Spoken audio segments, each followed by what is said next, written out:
السلام علیکم ورحمۃ اللہ وبرکاتہ۔ زندگی ہماری بڑی مختصر ہے، لمبی چوڑی اس میں ہمارے پاس لمبا چوڑا پلاننگ کا وقت نہیں ہے۔ لیکن ایک بات آپ کو بتاؤں، آپ اس بات کو بڑے اچھے سے اپنے دماغ میں اپنے ذہن میں بٹھا لیں کہ جب کسی گھر میں کوئی جھگڑا اور لڑائی ہوتی ہے تو اس سے فائدہ اٹھانے والے، اس جھگڑے اور لڑائی سے فائدہ اٹھانے والے بہت زیادہ ہوتے ہیں۔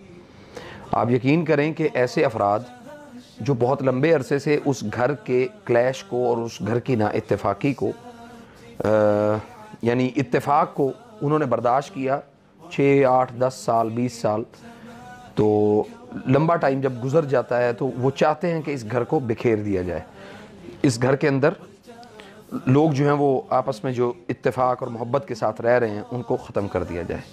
یقین کریں بڑی سچ پر مبنی یہ بات ہے کہ لوگوں کو اس بات کا اندازہ نہیں ہے کہ اتفاق اور محبت کے ساتھ رہنے میں کتنا فائدہ ہے۔ لیکن نا اتفاقی کی کیفیت کب ہوتی ہے؟ جب بدگمانیاں پیدا ہوتی ہیں، جب آپ کسی سے بدگمان ہو جائیں۔ اکثر لوگوں نے یہ کہا کہ میں نے سنا کہ جی میں جب کسی سے میں بدگمان ہو جاؤں تو میں واپس اس کے اوپر اچھا گمان نہیں کر سکتا۔ لیکن اللہ تعالیٰ فرماتے ہیں کہ انا ظن عبدی، میں اپنے بندے کے ظن یعنی اس کے گمان کے مطابق ہوں۔ اللہ تعالیٰ جب اپنے بندے کے گمان کے مطابق ہے تو آپ اپنے عزیز رشتہ دار، دوست، احباب، بھائی، اس سے گمان اچھا کیوں نہیں کرتے؟ بات صحیح ہے کہ نہیں؟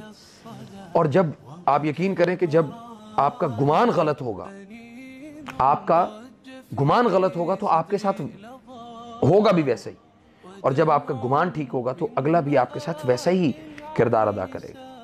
اس بات کو ذہن نشین کر لیں کہ ہمیں گمان جو ہے وہ غلط نہیں کرنے چاہیے، اور اچھا گمان رکھیں اور اچھی زندگی گزارنے کی کوشش کریں اور اتفاق اور محبت کے ساتھ چلیں۔ اللہ آپ سب کو برکت دے۔ والسلام علیکم ورحمۃ اللہ وبرکاتہ۔